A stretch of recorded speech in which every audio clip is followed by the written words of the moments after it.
The observation is the ghettos that you talk about and the communities that you talk about. You know, there seems to be somewhat of a disconnect, right, of a responsible black men being willing to infiltrate those communities and really be examples of the vision that you're talking about, you know. And there's also a, especially in Washington, D.C., and I expect this to be in other communities also, where you have inspiring leaders, you know, like yourself, but there's not a passing of the torch, and a passing of the information, you know, in the torch, you know, and I'm looking, you know, what's going to happen. You know, because one thing is assured, you know, we're going to go. You know, and if we're not passing that torch, if we're not willing to go in there and give that information up, you know, so it can be carried on, you know, and that's something that I really like to dig into. See how we, you know, as black people from those communities can begin that, and not just a conversation. Conversation ain't going to get it. You know, how are we going to go in there and do what needs to be done? Well, hopefully some of that will be addressed then as we have our conversations, because a lot of what will happen tomorrow will be some reporting, but it'll be dialogue, it'll be exchanging with each other in terms of what is being done, whether it's working, whether it's not working, those kind of things. But let me just say, I certainly agree, as I talked about the two black Americas, that's a part of what I'm saying, is that we do have this disconnect, and we need more people who are willing to return to the source, who are willing to come back into the communities. I mean, you don't have to necessarily live in the communities, but they will at least come back and render service. And I do frankly see that there's a trend, I think, that is beginning to deal with that, because I think there's some folks. We were out in Seattle, Washington. We were getting ready to go out and do some work there. And they did a quick little survey, and then when they did that survey of about 54 leaders, one of the things that they said was they found themselves disconnected from each other. Because the question of the survey was, why are so many black men, I think it was black men, going to prison or in the prison pipeline? And they talked about their own disconnectedness, which means they're beginning to see, because what happens is it's seductive when you become named the only Negro on the job. You know what I mean? You all of a sudden you now have an opportunity to be, you know, I mean, but after a while, you know, when you can look and you can see what's going on, for some people, not all, it kind of eats at you a little bit. And you decide, wait a minute, I'm from that. I can't allow that to happen. So we need to encourage that. But you're right, we need intergenerational conversations and intergenerational sharing of the torch and the passing of the torch. And we're certainly conscious of that in Institute of the Black World 21st Century, because, you know, I mean, we are elder activists. Let's be plain. That's, you know, we've been around a while. You know, I don't want to go nowhere soon. I don't want to go nowhere, period. But there is a certain inevitability to life and mortality. So we are conscious of that, and we need to, in fact, work on it. Anything else quickly, because we want to make sure we have plenty of time. Yes. Well, you mentioned like disinvestment and deindustrialization is like one of the primary causes for the rise of I guess the drug industry, if you want to call it that. So, but those jobs aren't actually going to come back. Like, they're not going to be new factory jobs here. So, like, what do you see as like the solution to the problem of deindustrialization in black communities? Like, how do you see us making up for, you know, those resources that are not going to come back? Like, how do we? Well, there are two things quickly, and some of it is a major challenge, because we don't know, frankly, people are scratching their heads about robotics. And, you know, in every other era of automation, so-called, we used to call it automation, the number of jobs displaced were replaced by a greater number of jobs. We're not sure.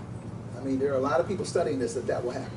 But one of the things we can do is we can certainly, number one, push for more investment, number one, from the government sector and from the private sector into our communities. We can also push for more entrepreneurship. Instead of just looking for a job, we can push and help train our young brothers and sisters to become their own employers and employers through entrepreneurship. That's what George Fraser does, and many others, but certainly George Fraser. You know, if you don't know who George Fraser is, he has Power Network, and you can look him up.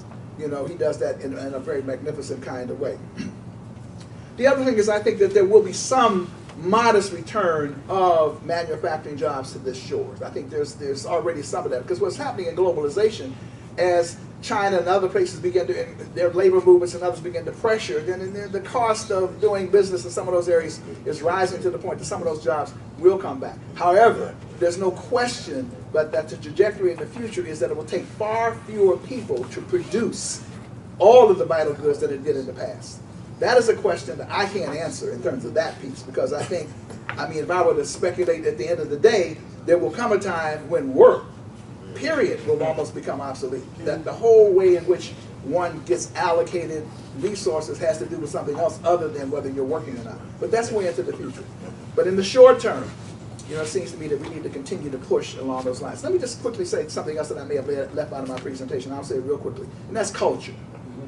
See, the other thing about this is we can never, ever abandon, we can never OD on blackness. Not in the middle of white supremacy. We can never OD on blackness. So this cultural piece is key. Constantly reaffirming, not just because we want to dress up in African dress. That's not what I'm talking about. That's not what I'm talking about. The essence of knowing who we are, from whence we've come, the legacy of our struggle, and teaching that to our young people and reminding ourselves of it. That's why I go to Selma every year. I go because I can feel the pain. I can see the people being trampled by those horses, and that fuels me. So that piece I also want to include. Now, by the way, do you have some ideas about what the future might look like? No, I'm just saying, because sometimes people have the answers. I mean, I don't have the answers, but you might. It's a question that I've been thinking about a lot, because I took this class on urban policy, and we talked about a lot of the sort of same things, and I don't really see how those jobs are going to come back. It kind of, not to be cynical, but it kind of seems like there's this creation of a permanent kind of underclass. But you see here, let me just say this. Therefore, what Martin Luther King said was, if you understand what King was pushing for, and in some countries, by the way, France, they have high level of unemployment, but they also have a safety net that says it doesn't matter, because, and that's what King was largely pushing for. He was saying there must be a floor beneath which you cannot fall, and that floor is not just a wage; it is a living wage. Now, see, these people go, what do you mean? Somebody ain't got to, people get upset because people get food stamps.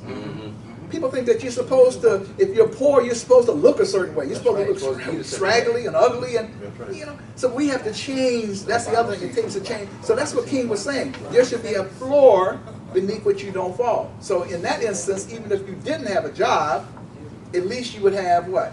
A guaranteed annual income. You would have a way of surviving, and not just survival, at a reasonable level, if you will. So that's another thought in terms of how we may want to. Let me do quickly, because I see 1, 2, 3, and then I got to go because we got to make room.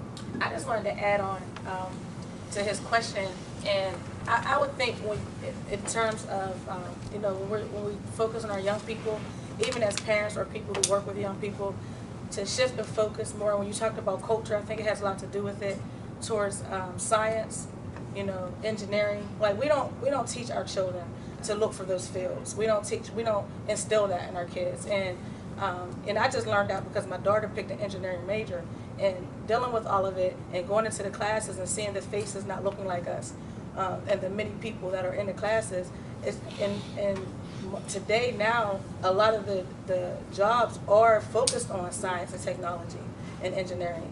Even the way our world is shifting. Everything is moving into technology. So I think if we shifted our focus a little more and encouraged our young people to focus on those types of fields and introduce them to them, because a lot of them don't know. Everybody goes into business management, the same type of fields.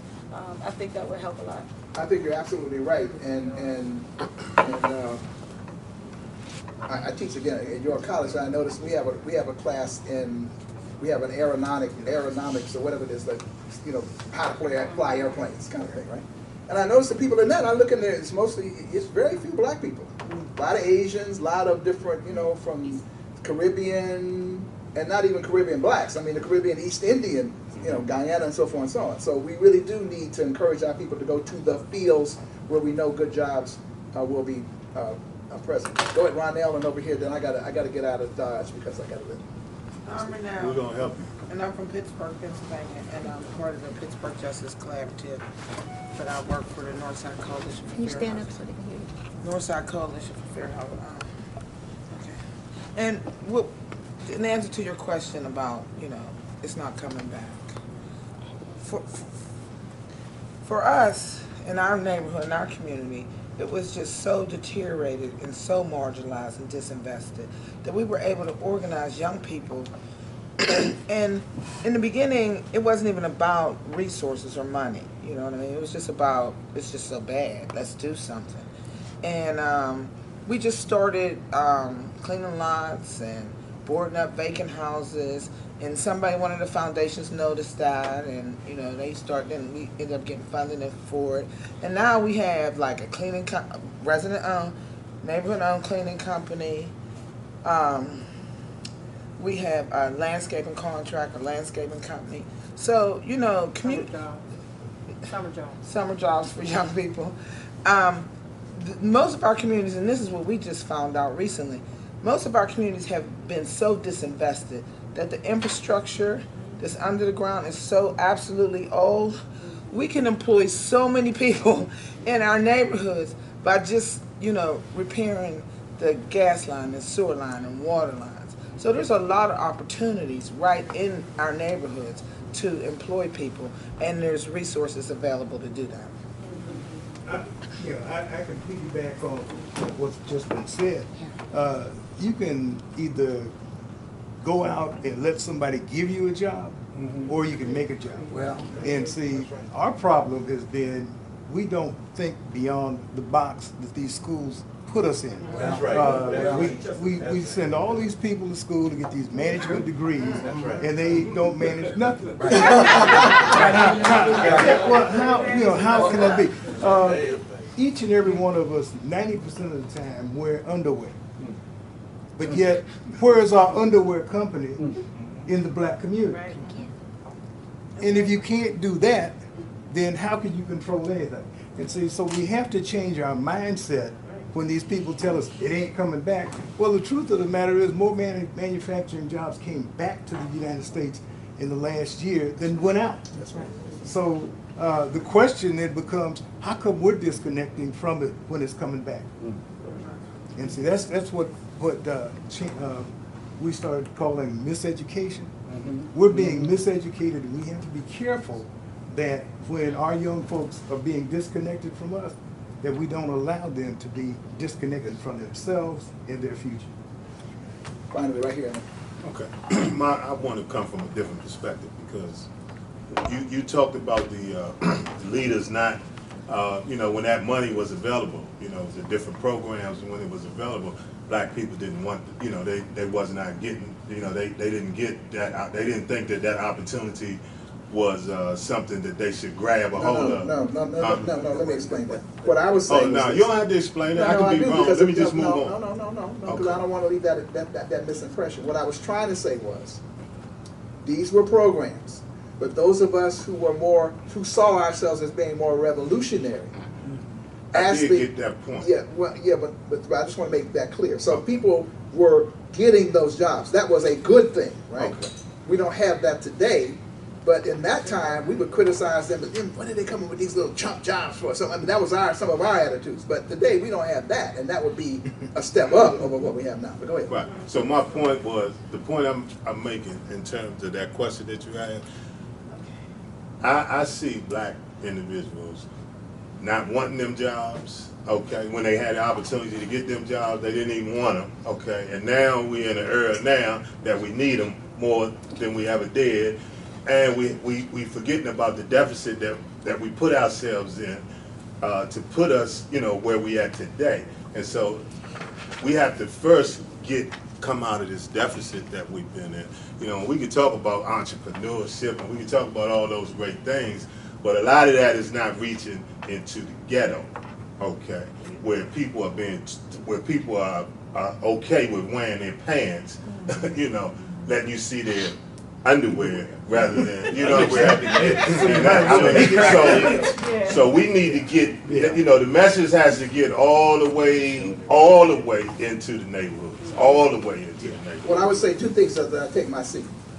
Number one, in the deepest parts of the ghetto, in America's dark ghetto, if somebody tomorrow said there were some cedar jobs that would pay $8 an hour, there would be thousands upon thousands people who would line up. Right, but they wouldn't keep the jobs. I mean, they can get them, but they can't keep them. So. But look, that's why they call them training programs. Right.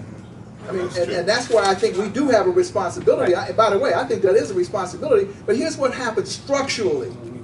If you're in a situation where you're told that work is important, but then you never have an opportunity to get a job, I mean, after you've looked and looked and looked and looked, then when you get a job, there is a high probability that you may not function on that job.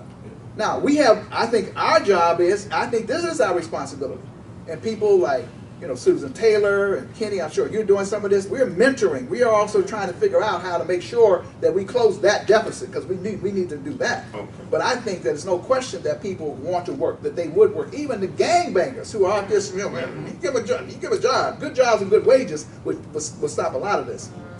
Second thing I want to say is, a lot of the people out there sagging, now I don't advocate sagging, but I also don't want to indict that in this sense. Some of them are some brilliant young brothers and sisters out there. Not sisters, I mean, them brothers out there. They may be sagging.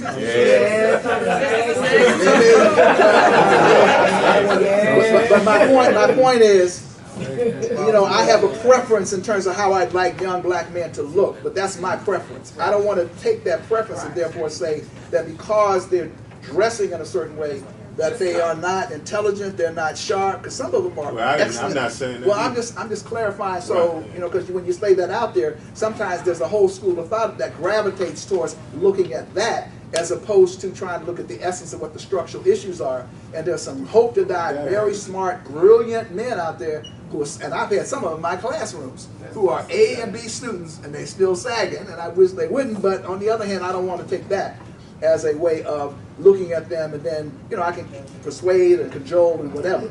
So I think that, again, us exchanging with each other, learning from each other like we're doing today, and we're coming with ideas about how we can, in fact, heal black families and communities.